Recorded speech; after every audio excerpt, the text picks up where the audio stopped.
Good morning, dear students. How are you all? Welcome back. Today we will start our new topic, poem from our Pavani book, lesson number 9, शक्ति और क्षमा। यह कविता जो है श्री रामधारी सिंह दिनकर जी ने लिखी है। उन्होंने इस कविता में जो भीष्म पितामह जी हैं और युधिष्ठिर जी उनका संवाद प्रस्तुत किया है। इस कविता में भीष्म पितामह जब मृत्युशैया पर लेटे थे तब युधिष्ठिर उनके पास गया था, तो उस समय का संवाद है। ध्यान से सुनिए इसको। क्षमा, दया, तप, त्याग और मनोबल मनुष्य के श्रेष्ठ गुण हैं, सबसे बड़े गुण हैं। इनके द्वारा ही संसार के प्रत्येक प्राणी का कल्याण संभव है। अगर ये गुण सबके पास है ना, तभी प्राणी का कल्याण हो सकता है। मगर यह कल्याण तभी संभव है, ये गुण तो हैं, लेकिन कब होंगे संभव ये, जब वो वाले गुण हम शक्ति के साथ प्रयोग करें। बिना शक्ति के व्यक्ति के इन श्रेष्ठ गुणों को उसकी दुर्बलता या कायरता माना जाता है। जैसे शक्तिहीन व्यक्ति के क्षमा या दया दिखाने को संसार उसकी कायरता मान लेता है। मतलब शक्तिहीन, जिसमें शक्ति हो ही ना, वो किसको माफ़ क्या करेगा, नहीं कर सकता ना, माफ़ करने योग्य नहीं होता।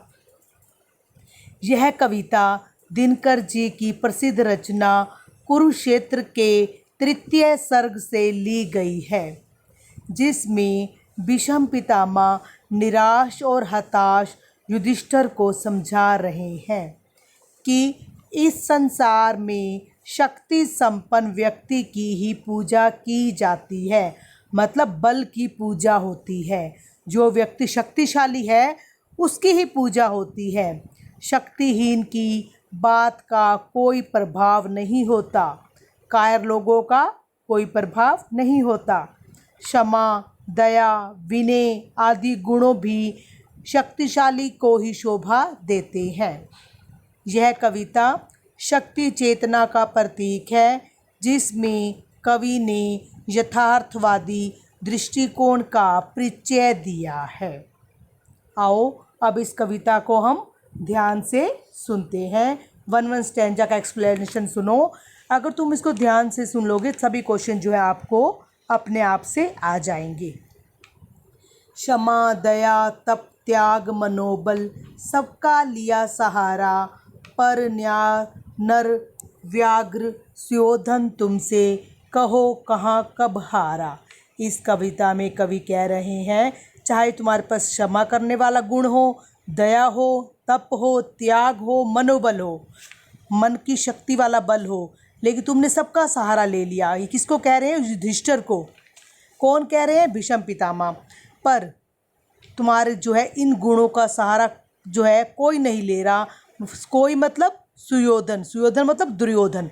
जो दुर्योधन है वह बहुत शक्तिशाली है, नर व्याघ्र बाघ के समान है, चालाक व्यक्ति है, लेकिन तुम्हारे इन गुणों के सामने वो कभी हारा है नहीं। वो अपनी शक्ति का प्रदर्शन कर रहा है। वो तुम्हारे इन गुणों से कभी नहीं हारेगा। तुम्हें भी युद्ध के लिए तैयार होना पड़ेगा, अपनी शक्ति को दिखाना होगा। क्षमाशील हो रिपु समक्ष, तुम हुए विनत जित नहीं, दुष्ट कौरवों ने तुमको कायर समझा उतना ही।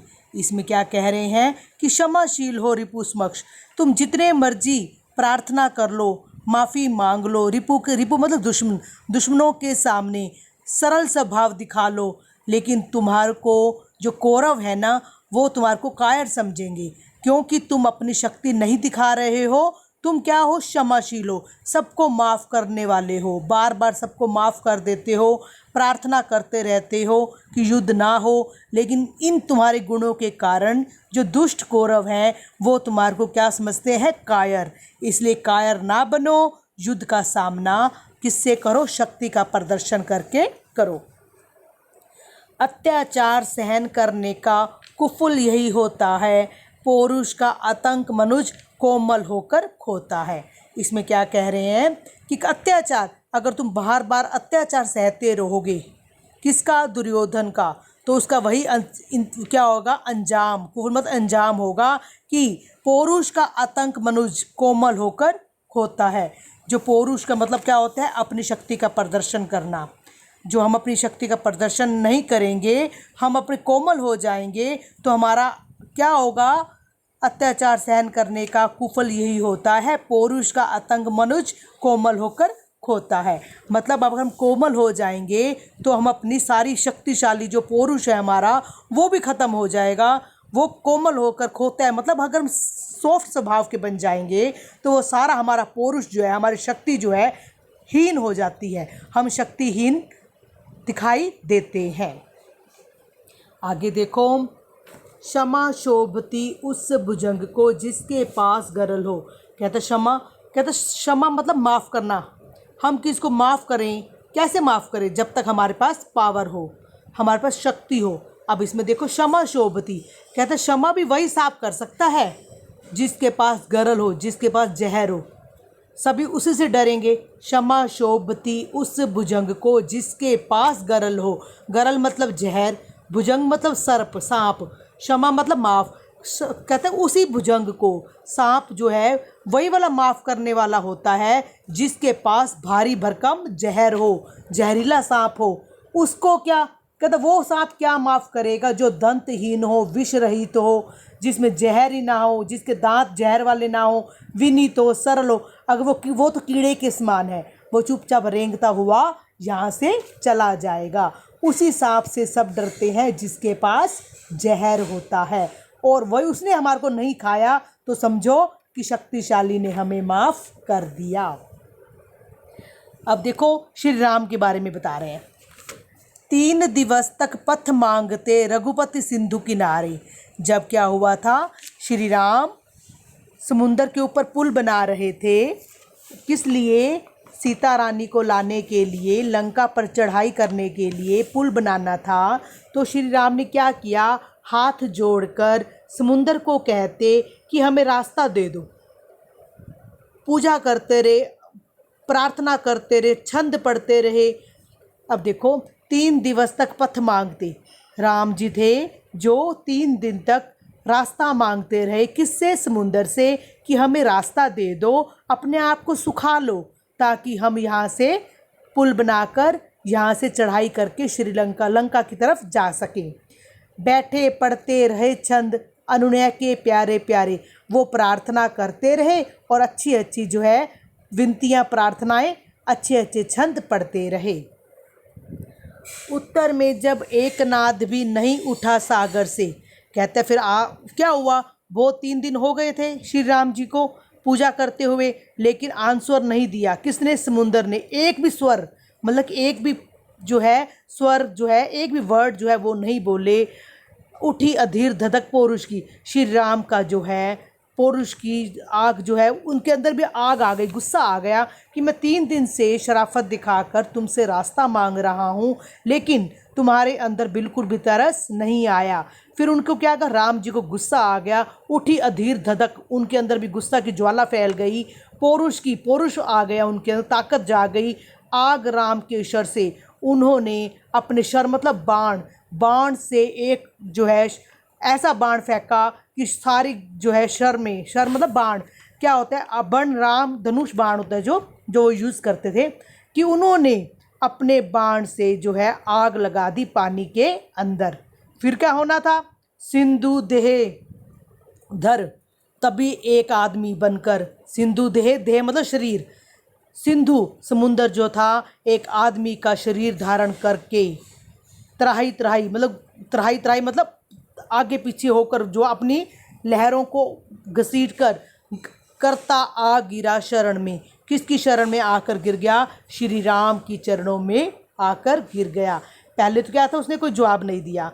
3 दिन तक राम जी वेट करते रहे। उसके बाद क्या हुआ? राम जी को गुस्सा आ गया। राम जी ने अपनी गुस्सा किससे के कारण दिखाया? अपने बाण के कारण, शर के कारण पानी में आग लगा दी। तब सिंधु जो थे वो जागे। उन्होंने क्या किया? फटाफट मनुष्य का देह धारण करके उनके चरणों में आ गए। फिर क्या बोले? चरण पूज दास्ता ग्रहण की, बंधा मूढ़ बंधन में। कहता है मैं तो मूर्ख हूँ, मूढ़ पागल हूँ, मैं बंधनों में बंधा हुआ था, लेकिन अब मैं आपके चरणों में आ गया हूँ, मैं आपका दास बन गया हूँ, आपकी दास्ता ग्रहण कर ली है। सच पूछो तो शर में ही बसती है दीप्ति विनय की, संधि वचन सपुंज उसी का जिसमें शक्ति विजय की।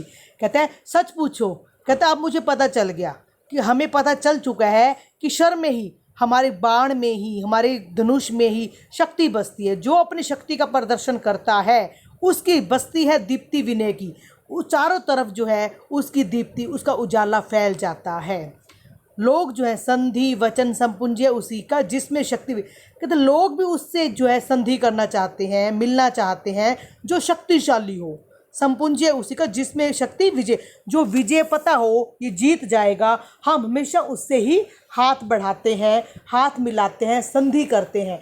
हमें जब पता ही हो कि वो हारने वाला है, हम कभी भी उसके आगे संधि का पालन करने नहीं जाएंगे कि हमसे संधि कर लो, हमसे जुड़ जाओ। आगे देखो, सहनशीलता दया क्षमा को तभी पूजता जग है। कहता है सहनशील हो, कोई बात नहीं, बहुत अच्छा काम है, दया भी करने वाला होना चाहिए, क्षमा करने वाला भी होना चाहिए, उनको ही जग जो है पूजता है। लेकिन इनके साथ साथ बल का दर्प, उसके अंदर पूरा बल भी हो, बल का अभिमान भी हो, अपने बल का प्रदर्शन करने वाला हो, उसके पीछे सब जग में, मतलब अगर वो अपना दम के बल पर सबको दया देता हो, दान देता हो, तो उसकी शक्ति जो है अलग ही है। उसका जो है क्या होता है, उसके पीछे जो है सारे लोग जो है उसकी बातें करते हैं। किसकी? उसके बल के अभिमान की। ठीक है, अब ये कविता आपने सुनी, अच्छी कविता थी श्री राम जी की और युधिष्ठिर जी की। सरल स्वभाव के थे, लेकिन उनका सरल स्वभाव हर बार काम नहीं आया। उनका क्या काम आया? जब उन्होंने अपनी शक्ति का प्रदर्शन किया तभी वो युद्ध में जीत सके। अपनी शक्ति का प्रदर्शन करना चाहिए, लेकिन हमें क्षमा, दया, सहनशीलता आदि गुणों को भी ध्यान में रखना चाहिए। Thank you, have a good day.